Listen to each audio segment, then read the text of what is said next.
ယောက်ျားလေး9ယောက်နဲ့မိန်းကလေး3ယောက်ဟာပေး20နီးပါးအနက်ရှိတဲ့တွင်းနဲ့ကြီးတစ်ခုထဲမှာပိတ်မိနေခဲ့ကြပါတယ်အစီအစဉ်တင်ဆက်သူကတော့ဒီတွင်းထဲကနေလွတ်မြောက်အောင်ထွက်နိုင်တဲ့သူမှန်သမျှဆုလက်တွေရရှိမယ်လို့ကြေညာလိုက်ပါတယ်အစပိုင်းမှာတော့ယောက်ျားလေးချို့ကသူတို့ရဲ့လက်ပလာတွေကိုပဲတုံးပြီးအပေါ်ကိုတွေ့တက်ဖို့စူးစမ်းခဲ့ကြပေမဲ့ဘယ်သူမှမအောင်မြင်ခဲ့ကြပါဘူးဒါပေမဲ့ညံကောင်းပြီးဖြက်လက်တဲ့ယောက်ျားလေးတစ်ယောက်ကတော့တမိနစ်တောင်မတိရဲ့အချိန်တွင်းမှာတွင်းထဲကနေဥအောင်လွတ်မြောက်သွားခဲ့ပါတယ်သူကဆုလက်အဖြစ်နံပါတ်5တစ်တာကိုရွေးချယ်ခဲ့ပြီးအထဲမှာတော့အာလူကျော်တစ်ထုပ်ကိုရှာတွေ့သွားခဲ့တာပေါ့သူဟာတဟားဟာရေမောရင်းနဲ့ပဲအဲ့ဒီဆုကိုပျော်ပျော်ရွှင်ရွှင်လက်ခံလိုက်ပါတယ်နောက်တော့အစီအစဉ်တင်ဆက်သူကဒီတွင်းထဲမှာလက်နက်ကိရိယာတစ်ခုကိုရှိုးဝက်ဝက်ထားတယ်လို့ဖွင့်ဟပြောလိုက်တာကြောင့်လူတိုင်းလိုက်လံရှာဖွေကြပါတော့တယ်ယောက်ျားလေးတစ်ယောက်ကသူတစ်ချောင်းနဲ့ဝက်ဦးလက်တစ်ချောင်းပါဝင်တဲ့အထုပ်ကိုရှာဖွေတွေ့ရှိသွားခဲ့ပါတယ်သူကအဲ့ဒီတုပ်တွေကိုတုံးပြီးတွင်းနယ်ရံမှာချင်းနှင်းဆင်းဆင်းကိုဖန်တီးလိုက်ကအလွယ်တကူပဲအပေါ်ကိုတွေ့တက်လွတ်မြောက်သွားခဲ့ပါတယ်သူ့အတွက်ရရှိတဲ့ဆုလက်ကတော့တက်ပလက်တစ်လုံးဖြစ်ပါတယ်အခုတော့မိန်းကလေးတွေရဲ့အလဲကိုရောက်ရှိလို့လာခဲ့ပါပြီသူတို့တွေဟာစစ်စတူရင်ကစားနေကိုစော့ကစားခဲ့ကြပြီးမိန်းကလေးတစ်ယောက်ကအနိုင်ရရှိသွားခဲ့ပါတယ်တွင်းထဲမှာကြံရစ်ခဲ့တဲ့ယောက်ျားလေးတွေကလူလေကားထောင်ပေးပြီးသူမပေါ်ကိုရောက်အောင်ဝိုင်းဝန်းကူညီပေးခဲ့ကြတာပေါ့ဆုလက်အနေနဲ့သူမဟာရေနွေးအိတ်တစ်လုံးကိုရရှိသွားခဲ့ပါတယ်အဲ့ဒီနောက်မှာတော့အစီအစဉ်တင်ဆက်သူကတွင်းထဲကိုကျိုးခုနှစ်ချောင်းချပေးခဲ့ပေမဲ့အဲ့ဒီထဲကကျိုးတစ်ချောင်းမှာပဲကိရိယာတစ်ခုချီနှောင်ထားတာဖြစ်ပါတယ်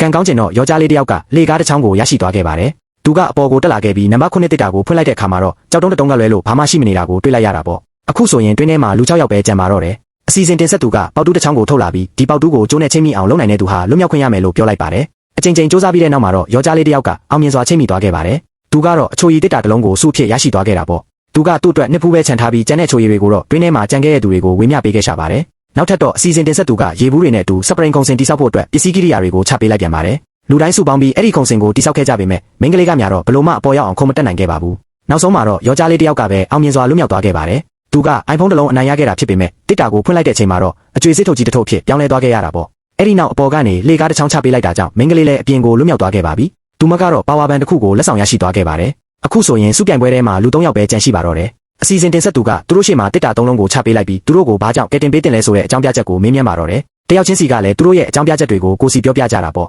အစီအစဉ်တင်ဆက်သူကယောက်ျားလေးတစ်ယောက်ကိုရွေးချယ်လိုက်ပြီးဘူဒိုဇာမြေတူးဆက်ကြီးရဲ့အကူအညီနဲ့အပေါ်ကိုဆွဲတင်ပေးလိုက်ပါတယ်သူ့ရဲ့ဆုလက်ကတော့ဂိမ်းဆက်တစ်လုံးဖြစ်ပေမဲ့သူကဗီဒီယိုဂိမ်းတွေကိုမကြိုက်တာကြောင့်အဲ့ဒီဂိမ်းဆက်ကိုရိုက်ခွဲပေးလိုက်ပါတော့တယ်အခုဆိုရင်တော့ယောက်ျားလေးတစ်ယောက်နဲ့မိန်းကလေးတစ်ယောက်ပဲကျန်ပါတော့တယ်အစီအစဉ်တင်ဆက်သူကသူတို့နှစ်ယောက်လုံးကိုရေကူးကွင်းတွေပေးလိုက်ပြီးတွင်းထဲကိုရေတွေစတင်ဖြည့်သွင်းပါတော့တယ်ရေအဆင့်ကအပေါ်ဆုံးထိရောက်ရှိသွားတဲ့အချိန်မှာတော့သူတို့နှစ်ယောက်ကြားရေကူးပြိုင်ပွဲကြီးကိုကျင်းပပေးခဲ့ပါတယ်ယောက်ျားလေးကသူ့မှာရှိတဲ့အင်အားရှိသမျှအကုန်ထုတ်သုံးပြီးမိန်းကလေးကိုအနိုင်ယူကဒီတွင်းနဲ့ကြီးတဲ့ကနေနောက်ဆုံးလွတ်မြောက်သွားတဲ့အောင်နိုင်သူဖြစ်လာခဲ့ပါတော့တယ်ဗျာ